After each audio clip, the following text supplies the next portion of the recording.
আজ উন্নাও ধর্ষণ কাণ্ডে অভিযুক্ত বহিষ্কৃত বিজেপি নেতা কুলদীপ সেঙ্গারের মামলার শুনানি। একটু পরেই মামলার শুনানি হবে সুপ্রিম কোর্টে প্রধান বিচারপতির নেতৃত্বাধীন 3 সদস্যের অবসরকালীন বেঞ্চে। কুলদীপ সিং সেঙ্গারের যাবজ্জীবন কারাবাসের সাজা মঙ্গলবার খারিজ করেছে দিল্লি হাইকোর্ট। সেই রায়কে চ্যালেঞ্জ করে সুপ্রিম কোর্টে মামলা করেছে সিবিআই। গতকালও রাজ্য জুড়ে চলল এসআইআর শুনানি। কেউ অসুস্থ তো কারোর বয়স 90 পেরিয়ে গিয়েছে। নোটিশ পাওয়ায় হিয়ারিংয়ে হাজিরা দিলেন অনেকেই। উঠল হয়রানির অভিযোগ। আর এই পরিস্থিতিতে বয়স্কদের জন্য বাড়িতে হিয়ারিংয়ের দাবি তুললেন অভিষেক বন্দ্যোপাধ্যায়। জানিয়ে আবার কটাক্ষ করেছে বিজেপি। তখনকার দিনে মানুষের ডেট অফ বার্থ থাকতো না। মোদির বাবার নামের কাগজ দেখাতে পারবি না, অথেন্টিক নেই। কেউ অসুস্থ, কেউ অবসরপ্রাপ্ত কেন্দ্রীয় সরকারি কর্মী, কারো বয়স আবার 90 ছাড়িয়ে গেছে। কিন্তু জীবনের এমন একটা পর্যায়ে এসেও আজ তাঁদেরই প্রমাণ দিতে হচ্ছে তারা প্রকৃত ভোটার কিনা। মহেশ্বরী সিং, বয়স 90 পেরিয়ে গেছে, দক্ষিণ 24 পরগনার নামখানার ভোটার, থাকেন কলকাতায়। হাঁটতে প্রচণ্ড কষ্ট হয়, কিন্তু তা সত্ত্বেও জীবনের শেষ প্রান্তে এসে তাকেও হাজিরা দিতে হলো শুনানিতে। বয়স কত? 90 উপরে। কোথা থেকে আসছেন? কলকাতা থেকে। আমি হাঁটতে পারছি না, ঘরে রাত হতে বলছে। আমি বলেছিল ছেলেকে যে আমাকে বাদ দিয়ে দিয়ে দেবো, আমি যাবো না। তুমি বলবে বাংলাদেশে ঠিক একই অবস্থা কোচবিহারের দিনহাটার নিখিল চন্দ্র সরকারের। ঠিকমতো হাঁটা তো দূর, ভালোভাবে কথাও বলতে পারেন না। তা সত্ত্বেও 96 বছর বয়সে আসতে হয়েছে শুনানিতে। যাদবপুরের তালতলার বাসিন্দা অম্লান কুসুম কর লাঠি ছাড়া হাঁটতে পারছেন না, তার উপর হাতে সংক্রমণ। এই অবস্থাতেই হিয়ারিংয়ে ডাক পেয়ে রাসবিহারী বিধানসভা কেন্দ্রের একে ঘোষ মেমোরিয়াল স্কুলে এসেছিলেন তিনি। কাগজপত্র আমার সমস্ত অলমোস্ট সবই আছে, কিন্তু যদি জানতাম যে বাড়িতে গিয়ে এটা করবে আমার খুব সুবিধা হতো, তাহলে আর আমাকে আসতে হতো না। যেহেতু 2002-তে নামটা নেই, আপনাকে এখানে এসেই করতে হবে। চেতলার বাসিন্দা অশোক কুমার রায় কেন্দ্রীয় সরকারি দপ্তরের অফিসার ছিলেন। নথিতে ঠিকানা সংক্রান্ত সমস্যা থাকায় সস্ত্রীক হিয়ারিংয়ে ডাক পড়েছে। 2002 ভোটের যে সময়টা নাম নিয়ে বলছেন সেটা অন্য জায়গায়, এখানে ওখানে 2-3 জায়গায় ভাড়া থেকেছি। এবার তারপর এসে দেখছি যে ভোট দিতে এসে দেখছি ভোটের নাম নেই। আমার বাবা বেঁচে থাকলে আজ 100 বছর পুরো হতো। হিয়ারিংয়ে ডাক পেয়ে যখন এইভাবে অনেক বয়স্ক মানুষকে হয়রানির মুখোমুখি হতে হচ্ছে, তখন সূত্রে খবর এদিনই তৃণমূলের বিএলএদের সঙ্গে ভার্চুয়াল বৈঠকে অভিষেক বন্দ্যোপাধ্যায় বলেন 70-80 বছরের মানুষগুলোকে লাইনে দাঁড় করিয়ে রেখেছে, কেউ হুইল চেয়ারে বসে আছেন, মানুষকে হেনস্থা করা হচ্ছে। ভোটের সময় বাড়িতে গিয়ে ভোট নিতে পারলে, পোস্টাল ব্যালটে ভোট নিতে পারলে কেন এই বয়স্ক মানুষগুলোকে লাইন দিতে হবে? হিয়ারিং প্রক্রিয়া বাড়িতে গিয়ে করতে হবে। সোমবার একটা প্রতিনিধি দল এই দাবি নিয়ে সিও দপ্তরে যাবে। বিএলএ টুরা এই দাবির প্রতিলিপি নিয়ে বিএলওর কাছে যাবেন। 2002-এর ডকুমেন্ট অনেকের কাছে নেই, অনেকটা দিন আগে। এক, দ্বিতীয় হচ্ছে 2002-এ যেহেতু লাস্ট ইনোমিনেশন যখন হয়েছিল তখন ডোর টু ডোর গিয়ে ইনোমিনেশন করা হয়েছিল।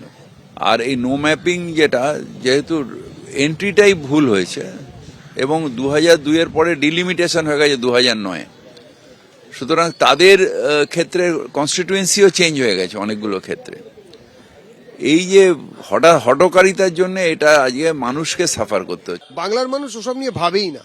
বাংলার পশ্চিমবঙ্গের বাঙালি এখন শুধু অধীর আগ্রহে অপেক্ষা করছে ঠিক কখন ভোটের দিনটা ঘোষণা হবে, তিনি একটি ইভিএম মেশিনের সামনে থাকবেন, বোতাম টিপে তৃণমূলকে হারাবে। এই লড়াই বাঙালির বেঁচে থাকার লড়াই। এই লড়াইতে তৃণমূলকে হারাতেই হবে। পশ্চিমবঙ্গের মানুষকে বাঁচাতে হবে, বাঁচতে হবে। একদিকে নির্বাচন কমিশন চাইছে স্বচ্ছ ভোটার তালিকা তৈরি করতে, অন্যদিকে হয়রানি থেকে মুক্তি পেতে চাইছেন সাধারণ মানুষ। এরই মধ্যে চলছে রাজনীতির দড়ি টানাটানি। গৌতম মণ্ডল, শুভেন্দু ভট্টাচার্য, পার্থপ্রতিম ঘোষ, এবিপি আনন্দ। এসআইআরের শুনানি পর্বে চূড়ান্ত হয়রানির অভিযোগ। কোথাও অসুস্থ শরীরে কোনো রকমে শুনানিতে হাজির হতে হচ্ছে বৃদ্ধাকে, কোথাও আবার 50 টাকা রিক্সা ভাড়া দিয়ে শুনানিতে আসতে হচ্ছে দিন আনা দিন খাওয়া এক পরিচারিকাকে। কাটা যাচ্ছে বেতন। আর এরই মধ্যে আবার এদিনই ফের বিএলওদের অ্যাপে সংশোধন করল নির্বাচন কমিশন। পাশাপাশি ভার্চুয়াল বৈঠকে বিএলএ 2-দেরকে আগামী 1.5 মাসের রুটম্যাপ বেঁধে দিলেন অভিষেক বন্দ্যোপাধ্যায়। এসআইআরের চূড়ান্ত তালিকা প্রকাশের আগে চলছে শুনানি পর্ব। আর শুনানিতে অনেকেই ভোগান্তির অভিযোগ করছেন। যেমন চক্রবেরিয়া রোডের বাসিন্দা প্রভাতী রাউত। ভবানীপুর বিধানসভা কেন্দ্রের অন্তর্গত বেলতলা গার্লস হাই স্কুলে তাঁকে শুনানিতে ডাকা হয়েছিল। 30শে ডিসেম্বর ডাকা হয়েছে তাঁর স্বামীকেও। বৃদ্ধার স্বামী বাড়ি বাড়ি রান্নার কাজ করেন, তাতেই কোনো রকমে চলে সংসার। তার মধ্যেও 50 টাকা রিক্সা ভাড়া দিয়ে আসতে হয়েছে এসআইআর শুনানিতে। এই টাকাটাও যে অনেক। বুঝতে পারছি, খেয়াল নেই, হয়তো ঘর বাড়ি ভাড়া বাড়ি তো ভাঙচুর হয়েছে, আর বয়স হয়েছে, বুঝতে অসুস্থ, ওনার কাগজপত্র নিয়ে। পদ্মপুকুর রোডের বাসিন্দা আশালতা পাল, তাঁরও ডাক পড়েছে শুনানিতে। পরিচারিকার কাজ করে সংসার চালান। শনিবার এসআইআর শুনানির ডাক পড়েছিল চক্রবেড়িয়া হাই স্কুলে। রবিবার ফের ডাক পড়ে বেলতলা হাই স্কুলে। আর এই দুদিন কাজে যেতে না পারায় কাটা যাবে তার দুদিনের বেতন। না এখানে নেই, ওই উড়িষ্যা ছিল, এখানে আমি 2015 দিকে এসেছি। উড়িষ্যায় কি 2002 ছিল? হ্যাঁ ভোট দিয়েছি আমি। সমস্যাটা কি হয়েছে কিছু? না কিছু দিদি বলেনি। কালকে গেছিলেন কোথাও? হ্যাঁ ওই চক্রবেড়িয়া স্কুলে। আচ্ছা, সেখানে কাগজপত্র? ওই কাগজটা দিয়েছেন, এইখানে আসতে বলেছেন। চক্রবেড়িয়া রোডেরই আরেক বাসিন্দা কুমার পাল শাহ ফিজিক্যাল অ্যাপিয়ারেন্সের জন্য সস্ত্রীক ডাক পেয়েছেন শুনানিতে। 67 বছরের বৃদ্ধ শুনানিতে এসে খাওয়ার জল খুঁজছেন, হাতের সামনে পাচ্ছেন না পানীয় জলটুকুও। ওরা ডেকেছে কারা?